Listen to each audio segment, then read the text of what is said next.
നടപടികളുടെ പ്രശ്നം സർക്കാർ കൊടുത്തിട്ടുണ്ടെങ്കിൽ കൊടുക്കുന്ന സമയത്ത് മാറ്റാനുള്ള നടപടി ഉണ്ടാകുന്നതാണ്. അത് ഗൗരവമായിട്ട് നസീർ പറഞ്ഞിരിക്കുന്ന കാര്യം ഗൗരവമായിട്ട് എടുക്കുകയാണ്. അതിനുള്ള നിർദ്ദേശം ഇന്ന് തന്നെ നിർദ്ദേശം കൊടുക്കും. ഫണ്ടിന്റെ ഒരു അപര്യാപ്തതയാണെങ്കിൽ ആ അപര്യാപ്തത പരിഹരിക്കാനുള്ള നടപടിയെടുക്കും.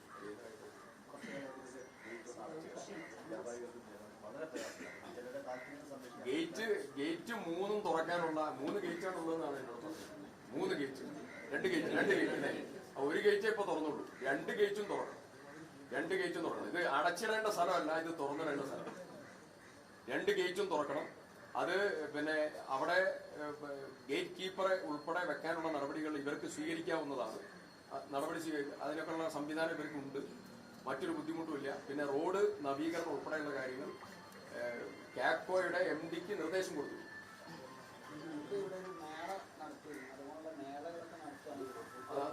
തീർച്ചയായിട്ടും നമുക്ക് മേളകൾ മാത്രമല്ല, നമുക്ക് അഗ്രികൾച്ചറൽ സ്ഥിരം ഒരു വലിയ രീതിയിലുള്ള ജൈവ പച്ചക്കറി മാർക്കറ്റ് സ്ഥിര സംവിധാനം. 2 അഗ്രികൾച്ചറുമായിട്ട് ബന്ധപ്പെട്ടതായിരിക്കുന്ന എക്സ്പോസ് ഉൾപ്പെടെ പവലിയൻ ഉൾപ്പെടെ എല്ലാ സംവിധാനങ്ങളും അതിൽ ഉൾപ്പെടുത്തി മുന്നോട്ട് പോകാനുള്ള ക്രമീകരണമുണ്ട്. പൂർണ്ണതോതിലായിട്ടില്ല പവലിയൻ. അപ്പോൾ പവലിയൻ ഉൾപ്പെടെ എല്ലാ സംവിധാനവും പൂർണ്ണതോതിൽ. ഈ ഓണവിപണിയിൽ ഒരു ഇടപെടൽ എങ്ങനെയായിരിക്കും? പച്ചക്കറിക്ക് ഈ വിലയാണോ? ഓണവിപണിയായിട്ട് ബന്ധപ്പെട്ടുകൊണ്ട് നിലവിൽ 2000 പച്ചക്കറി ചന്തകൾ കേരളത്തിൽ അഗ്രികൾച്ചർ ഡിപ്പാർട്ട്മെന്റിന്റെ മാത്രം ആരംഭിക്കാനുള്ള നടപടിയെടുത്തു. അപ്പോൾ അത് ഞങ്ങളുടെ മാർക്കറ്റ് തുടങ്ങിയിട്ടില്ല. 2000 മാർക്കറ്റ് VFPCKയുടെയും ഹോർട്ടികോർപ്പിന്റെയും നേതൃത്വത്തിലുള്ള 2000 മാർക്കറ്റുകൾ കേരളത്തിൽ ആരംഭിക്കും. അപ്പോൾ അതിൽ പിടിച്ചു നിർത്തും.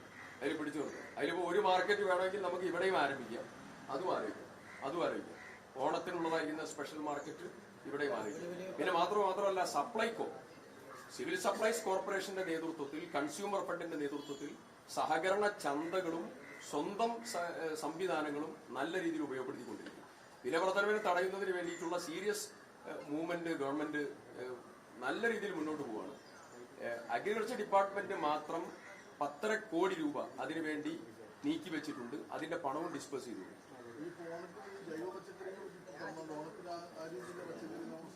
ഞാനതിൽ ഒരു ജൈവ പച്ചക്കറിയുടെ ഒരു കാര്യം അതോടെ പറഞ്ഞുകൊണ്ട് സമർപ്പിക്കാം. ഒന്ന് 1262 ഭക്ഷ്യവസ്തുക്കൾ കേരളത്തിലെ ഔദ്യോഗിക ലാബിൽ, വെള്ളായണി, മണ്ണുത്തി ഉൾപ്പെടെയുള്ള ഔദ്യോഗിക ലാബുകളിൽ പരിശോധിച്ചപ്പോൾ അതിൽ 58 എണ്ണത്തിൽ ക്രമാതീതമായിട്ടുള്ള പെസ്റ്റിസൈഡ്സിന്റെ വിഷാംശം കണ്ടെത്തുകയാണ്. അപ്പൊ അതിനർത്ഥം നമ്മൾ 1 കിലോ പച്ചക്കറി ഒരു കടയിൽ നിന്ന് വാങ്ങുമ്പോൾ വീട്ടിലുള്ള ആളുകൾക്ക് വിഷാംശം കൂടി വാങ്ങുന്ന ആളുകളാണ് നമ്മളൊക്കെ. വളരെ ഗുരുതരമാണ്.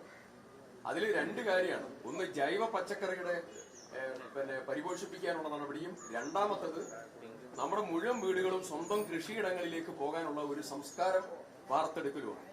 അത് സീരിയസ് ആയിട്ടുള്ള കാര്യമാണ്. അതിലേക്ക് ഗവൺമെന്റ് പോവുകയാണ്. അതിനുവേണ്ടിയാണ് കതിർ പദ്ധതി ആവിഷ്കരിച്ചത്.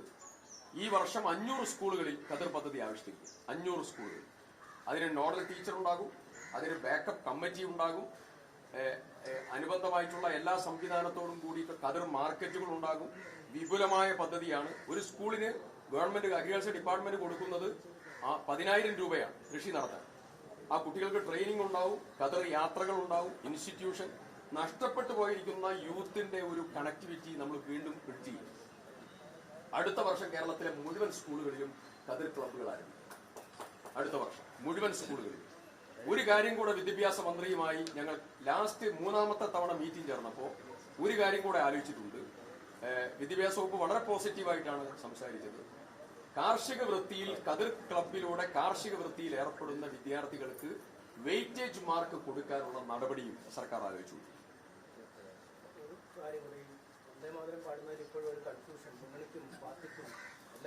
ഒരു കൺഫ്യൂഷനും ഇല്ല. അതിന്റെ ക്ലാരിഫിക്കേഷൻ വന്നു കഴിഞ്ഞു. ഒരു കൺഫ്യൂഷനും ഇല്ല.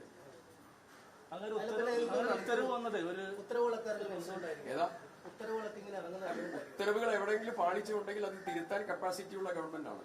തർക്കമില്ല. ഒരു കാരണവശാലും ഒന്ന്, നിലവിൽ ഇറങ്ങിയിരിക്കുന്ന ഉത്തരവുമായി ബന്ധപ്പെട്ടതായിരിക്കുന്ന ക്ലാരിഫിക്കേഷൻ കൺസേൺഡ് വകുപ്പ് കൊടുത്തു കഴിഞ്ഞു. മന്ത്രി തന്നെ പറഞ്ഞു അതിലൊരു അസ്വസ്ഥതയോ അസ്വാഭാവികതയോ അല്ലെങ്കിൽ ക്ലാരിഫിക്കേഷൻ കുറവോ നിലനിൽക്കുന്നില്ല.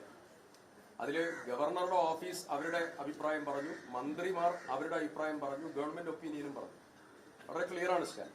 എല്ലാ കാര്യങ്ങളിലും ഇങ്ങനെ എല്ലാ കാര്യം വരുന്നു. സുഗതന്റെ കേസുമായി ബന്ധപ്പെട്ടായാലും ആഭ്യന്തര വകുപ്പ് അല്ലെങ്കിൽ തദ്ദേശ വകുപ്പ് ഒരു കാര്യം, മന്ത്രി ഒരു കാര്യം പറയുന്നു, പക്ഷെ ഉദ്യോഗസ്ഥർ മറ്റൊരു നിർദ്ദേശം നൽകുന്നു.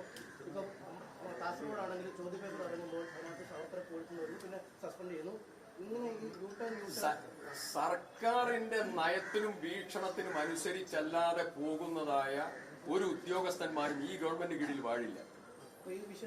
ഒരു സംശയം നിങ്ങൾക്ക് വേണ്ട. സർക്കാർ വാഴിപ്പിക്കലും അനുബന്ധ സംവിധാനങ്ങളുമായി ആരെങ്കിലും ആഗ്രഹിക്കുന്നുണ്ടെങ്കിൽ അതൊന്നും ഈ ഗവൺമെന്റ് കീഴിൽ നടക്കും. ഈ ഉത്തരവിലും വീഴ്ചയുണ്ട്. ഈ വന്ദേമാതരവുമായി ബന്ധപ്പെട്ട ഉത്തരവ് അതിൽ ക്ലാരിഫിക്കേഷൻ നൽകിയല്ലോ, ക്ലാരിഫിക്കേഷൻ നൽകി. ബാക്കിയുള്ള എന്തെങ്കിലും ചെയ്യാനുണ്ടെങ്കിൽ ആ കാര്യങ്ങൾ ഗവൺമെന്റ് ആലോചിക്കും. മറ്റൊരു വിഷയം, PM ശ്രീയുമായി ബന്ധപ്പെട്ട് മുസ്ലിം ലീഗ് അടക്കം പരസ്യമായി അതിലൊരു സബ് കമ്മിറ്റി ഉണ്ടാക്കിയിട്ടുണ്ട്. ആ സബ് കമ്മിറ്റി അത് സംബന്ധിച്ച കാര്യം പറയും. ആ സബ് കമ്മിറ്റി നിലവിലുള്ളപ്പോൾ ഞാൻ അതിൽ അഭിപ്രായം പറയുന്നത് ഇംപ്രോപ്പറായിട്ട്. എന്തെങ്കിലും നടപടികൾ വരുന്നു, പിന്നീട് പിഴവുകൾ എന്തുകൊണ്ട് ഇങ്ങനെ വരുന്നു? പിഴവൊന്നുമില്ല. നേരത്തെ പോയി ഇങ്ങനെ കരാറിൽ ഒപ്പിട്ടതിന്റെ ഒരു വിശദാംശത്തിന്റെ പശ്ചാത്തലത്തിൽ ഒരു ക്യാബിനറ്റ് കമ്മിറ്റി വെച്ച് ആ ക്യാബിനറ്റ് കമ്മിറ്റി പരിശോധിച്ചുകൊണ്ടിരിക്കുന്നത്. ആ പരിശോധിച്ചതിന്റെ റിപ്പോർട്ട് വരട്ടെ. പിന്നെ അവിടെ യൂട്ടേൺ ഉണ്ടാകുന്നതിന് മുമ്പ് യൂട്ടേൺ എന്ന് പറഞ്ഞാൽ എങ്ങനെ നടക്കും? ഏതാ പ്രതീക്ഷിക്കുന്നതിന് അപ്പം പറയാം.